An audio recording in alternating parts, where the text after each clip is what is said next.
கண்ணியமிக்கல்லாஹ்வின் நல்லடியார்களே, ஒரு முஃமின் எல்லா நேரத்திலேயும் இரண்டு விஷயங்களை மையமாக கொண்டு செயல்படக்கூடியவனாக இருக்க வேண்டும். அவன் செய்யக்கூடிய வியாபாரமாக இருந்தாலும், விவசாயமாக இருந்தாலும், அல்லது அவனுடைய குடும்ப வாழ்க்கையாக இருந்தாலும், அல்லது சமுதாயத்தின் மக்களுக்கு மத்தியில் நடந்து கொள்ளக்கூடிய விதமாக இருந்தாலும், இபாதத்தாக இருந்தாலும், எதுவாக இருந்தாலும் சரி, அவனுடைய வாழ்க்கை இரண்டு மையப்புள்ளிகளை நோக்கி பயணிக்கக்கூடியதாக இருக்க வேண்டும். முதல் விஷயம் நன்மை, இரண்டாவது விஷயம் தீமை. நன்மையையும் தீமையையும் மையமாக வைத்துத்தான் அவனுடைய எல்லா காரியமும் இருக்க வேண்டும். ஒரு வேலையை செஞ்சால் அதில் நமக்கு நன்மை கிடைக்குமா, பிறருக்கு நன்மை கிடைக்குமா என்கிற பார்வை. ஒரு வேலையை செய்கின்ற பொழுது அது நமக்கு தீமையை பெற்றுத்தருமா, நமக்கு பாதகத்தை ஏற்படுத்துமா, அல்லது பிறருக்கு பாதகத்தை ஏற்படுத்துமா என்கிற ஒரு பார்வை. இந்த இரண்டை மட்டுமே மையமாக வைத்து நீங்கள் செய்யக்கூடிய வியாபாரம், இந்த இரண்டையும் மையமாக வைத்து நீங்கள் நடத்தக்கூடிய குடும்ப வாழ்க்கை, குழந்தை வளர்ப்பு, நீங்கள் தொழுகக்கூடிய தொழுகை, நோன்பு, சகாத்து, இன்ன பிற எந்த அமலாக இருந்தாலும் சரி, நன்மை தீமையை மட்டும் நாம் அதில் கருத்தில் கொண்டோம் என்று சொன்னால் அதன் மூலம் கிடைக்கக்கூடிய ஒரு பலாபலன் என்பது கியாமத்து வரை நம்மை தொடர்ந்து நல்ல வழியில் கொண்டு செல்லக்கூடியதாக இருக்கும். நம்முடைய இபாதத் நன்மை தீமை என்பதை தாண்டி பிறருடைய புகழுக்காக, பிறருடைய பலனுக்காக நமக்கு இருக்குன்னு சொன்னால் அது நமக்கு எந்த விதத்திலேயும் பயன் தராது. நாம் ஒரு ஹதீஸை நினைவு கூற வேண்டும். நபி ஸல்லல்லாஹு அலைஹி வஸல்லம் சொன்னாங்க, நாம் ஏன் நன்மையையும் தீமையையும் மட்டும் மையப்படுத்தி பயணம் செய்ய வேண்டும்னு சொன்னால், ரசூலுல்லாஹி ஸல்லல்லாஹு அலைஹி வஸல்லம் சொல்லுவாங்க, ஒரு மனிதன் மரணித்து விட்டால் உலகத்திலிருந்து கபரு வரைக்கும் அவனுடைய சொந்த பந்தங்களும், அவனுடைய பொருளாதாரமும், அவனுடைய நன்மை தீமைகளும் தொடர்ந்து வரும். அவனுடைய அமல்கள் தொடர்ந்து வரும்னு சொன்னால், அமல்களின் மூலம் கிடைக்கப்பெற்ற நன்மையும் தீமையும் அவனுடைய கபரு ஜனாசாவோடு சேர்ந்து கபரு வரைக்கும் கூட வரும்.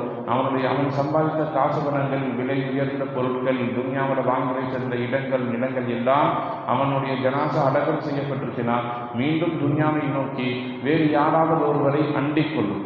நாம் சம்பாதித்து வச்சிருக்கிறோம் பொருள், அது என்னோடதுன்னு சொல்கிறோம், என்னுடைய வீடுன்னு சொல்கிறோம், என்னுடைய காருன்னு சொல்கிறோம், என்னுடைய நகை நட்டுன்னு சொல்கிறோம், என்னுடைய பதவின்னு சொல்கிறோம். இருக்கிற வரைக்கும் அது நம்முடையதாக இருக்கும். நாம் மரணித்து விட்டால் அது வேறு ஒருவரை போய் அண்டிக் கொள்ளும். அவர் சொல்லிக் கொண்டிருப்பார், இது என்னுடைய வீடு, எங்கள் அக்கா எனக்கு கொடுத்த வீடு, என்னுடைய தகப்பன் எனக்கு கொடுத்த கார், என்னுடைய தகப்பன் எனக்கு கொடுத்த பதவின்னு சொல்லி அந்த பதவியில், அந்த இடம், அந்த சம்பாத்தியம், அந்த துன்யா அடுத்தவரை போய் அண்டிக் கொள்ளும். அவர் மரணித்தால் அடுத்தவரை போய் அண்டிக் கொள்ளும். யாரிடத்திலேயும் அது நிரந்தரமாக இருக்காது. எனவே தான் நபி ஸல்லல்லாஹு அலைஹி வஸல்லம் சொன்னாங்க, உன்னுடைய பொருளாதாரம் உன்னுடைய மரணம் வரை கபருக்கு வரும். நீ மௌத்தா போயிட்டு கபருக்கு போயிட்டேன்னா அது திரும்பி வெளியே சென்று விடும். ரசூலுல்லாஹ் தொடர்ந்து சொல்றாங்க, உன்னுடைய குடும்பத்தார்கள் கபர் வரைக்கும் கூட வருவாங்க, கீழே உள்ள வரைக்கும் இறங்குவாங்க, வாங்கி வைப்பார்கள். ஆனால் உன்னோடு சேர்ந்து என வளர்ந்து ஆளாக்கிய என்னுடைய தந்தை, அவரை விட்டும் நான் பிரிய மாட்டேன்னு கூடயே கபரில் படுத்துக்குவாங்களா? நிச்சயம் இல்லை, வெளியே சென்று விடுவார்கள். எவ்வளவு பாசம் இருந்தாலும், எவ்வளவு நேசம் இருந்தாலும் அந்த இடத்தில் அவர்கள் வெளியேறி விடுவார்கள். நீ தனியாகத்தான் இருக்க வேண்டும். ஆனால் நீ செய்த நன்மை, நீ செய்த தீமை அது உன்னோடு சேர்ந்து அங்கேயே இருந்து கொள்ளும், அங்கேயே தங்கிக் கொள்ளும். இந்த நன்மை இவரை விட்டுட்டு அடுத்தவர்கிட்ட போய் சேர்ந்துக்குமா? அக்கா தொழுத தொழுகைக்குரிய நன்மை எல்லாம் பையனுக்கு வந்து சேர்ந்துட்டு அவர் வெறுமையா போவாரா? நிச்சயமாக இல்லை. நீங்கள் சம்பாதித்த நன்மை அது உங்களுக்கு மட்டுமானது. அதே நேரத்தில் நீங்கள் சம்பாதித்து வைத்திருக்கக்கூடிய தீமைகளும் அது உங்களுக்கு மட்டுமானது. அந்த ஒன்று கபரில் உங்களோடு சேர்ந்து கரிபட்டுக் கொள்ளும். ஒரு விஷயத்தை கவனிக்கணும். நமக்கு நம்முடைய தகப்பனாரின் பெயர் தெரியும், அவருடைய வரலாறு தெரியும், எப்படி பிறந்தார், எங்கே வாழ்ந்தார், என்ன செஞ்சார், என்ன சம்பாதித்தார், எல்லாமே தெரியும். அவருடைய அக்காவை பற்றி நமக்கு தெரியும், அக்காவுடைய அக்கா தாத்தாவை பற்றியோ அல்லது ராதாவை பற்றியோ நமக்கு தெரியும், அவர் வாழ்ந்தார், பிறந்தார். அதற்கு முன்னால் இருந்தவர்கள் என்ன செஞ்சாங்க நமக்கு தெரியாது. அதற்கு முன்னால் இருந்தவர்கள் எப்படி பிறந்தார்கள், எங்கே தொழுதார்கள், என்ன செய்தார்கள் நமக்கு தெரியாது. அதே மாதிரி நினைவு வைத்துக் கொள்ள வேண்டும் என்று விரும்பினாலும் நினைவில் நிற்காது. ஆனால் அவர்கள் சம்பாதித்த நன்மைக்கும் அவர்கள் சம்பாதித்த தீமைக்கும் அவர்களை நன்றாக தெரியும். நம்முடைய நினைவை விட்டு நம்முடைய மூதாதையர்கள் அழிந்து விட்டாலும் கூட அவர்கள் சம்பாதித்து வைத்திருக்கக்கூடிய நன்மையும் தீமையும் கியாமத் வரைக்கும் அவர்களை கவனித்து வைத்திருக்கும். நன்மையாக இருந்தால் கபரில் பொதுமாப்பிளை தூங்குவதை போல் தூங்குங்கள் என்று அந்த நன்மை தீமை அவர்களை கபரில் நல்ல விதமாக வைத்திருக்கும். தீமையை சம்பாதித்து வைத்திருந்தால் கியாமத்து வரைக்கும் கபரில் அதாபு, கியாமத்திற்கு பின்னால் கடைசி வரை நரகத்தில் அவர்களுக்கு அதாபாக இருக்கும். எனவே தான் சொல்றோம், ஒரு முஃமினுடைய பயணம் நன்மை தீமை என்கிற 2 அளவுகோலை எல்லா இடத்திலேயும் எடுத்துக்கொண்டு பயணிக்கக்கூடியதாக இருக்கணும். காரணம், இந்த உலகத்தில் இருக்கக்கூடிய எது நம்மை விட்டு போனாலும் நம்முடைய சபாபும் நம்முடைய இக்காபும் நம்மை விட்டு ஒருபோதும் நீங்காது. கபருக்கு போனாலும் நன்மை தீமை கூட தான் இருக்கும், கியாமத்துக்கு போனாலும் கூட இருக்கும், மஹ்ஷர் மைதானத்திலேயும் கூட இருக்கும். மீசான் தராசில் கொண்டு வந்து நிறுத்தப்பட்டு சொர்க்கத்திற்கு உள்ளே சென்றால் நன்மை கூடவும், நரகத்துக்குள்ள போன பாவம் கூடவும். எனவே தான் சஹாபாக்கள் வாழக்கூடிய காலகட்டங்களிலே எல்லா இடத்திலேயும் நன்மையை நோக்கி முந்தி செல்லக்கூடியவர்களாக இருந்தார்கள். போர்க்களத்துக்கு யார் என்ன தரீங்கன்னு கேட்கும் பொழுது அபூபக்கர் சித்திக்கிறது எல்லா ஒட்டுமொத்த சொத்தையும் தூக்கி கொண்டு வந்து நாங்கள் கொடுத்தாங்கன்னு சொன்னால் அவர்களுடைய பார்வை அங்கே நன்மை என்பதாக மட்டும்தான் இருக்கும். இந்த நன்மை நமக்கு வேணும், இந்த துன்யா நமக்கு நிரந்தரம் அல்லன்னு நினைச்சாங்க. ஒட்டுமொத்த பொருளையும் கொண்டு வந்து அபூபக்கர் சித்திக்கிறது எல்லாம் போருக்காக கொடுத்தார்.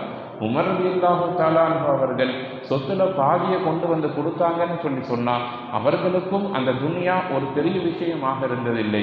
ஹிஜ்ரத் செஞ்சு வந்த சஹாபாக்கள் தன்னுடைய சொத்து, காசு, பணம், வீடு, வாசலையெல்லாம் விட்டாங்கன்னு சொன்னால் அவர்கள் உலகத்தை பார்க்கவில்லை, உலகத்தில் நமக்கு கிடைக்கக்கூடிய பலாபலன்களை பார்த்தார்கள். எனவே நாம் நம்முடைய வியாபாரத்தை அது துன்யாவிற்கு பயன் தரக்கூடிய வியாபாரமாக பார்க்கக்கூடாது. அதன் மூலம் மறுமையை எப்படி சம்பாதிக்கலாம், நம்முடைய குழந்தைகள் நம்முடைய வயசான காலத்தில் நம்மளை காப்பாற்றணும்னு நினைக்கிறத விட நம்முடைய வயதான காலத்தில் அவர்கள் நமக்கு நன்மையை சேர்ப்பவர்களாக இருக்க வேண்டும்ங்கிறதுல கவனமாக இருக்கும். இந்த பையன் பெருசாக வளர்ந்து ஆளாகி அவனும் சம்பாதித்து நம்முடைய கடைசி காலத்தில் அவன் நம்மளை காப்பாற்றுறதுக்கு நாம் என்ன செய்யணும்னு யோசிக்கிறத விட ரசூலுல்லாஹ் சொல்கிறாங்க, இந்த உலகத்தில் விற்று போகிற சொத்துக்களில் ஆக பெருசு எது தெரியுமா?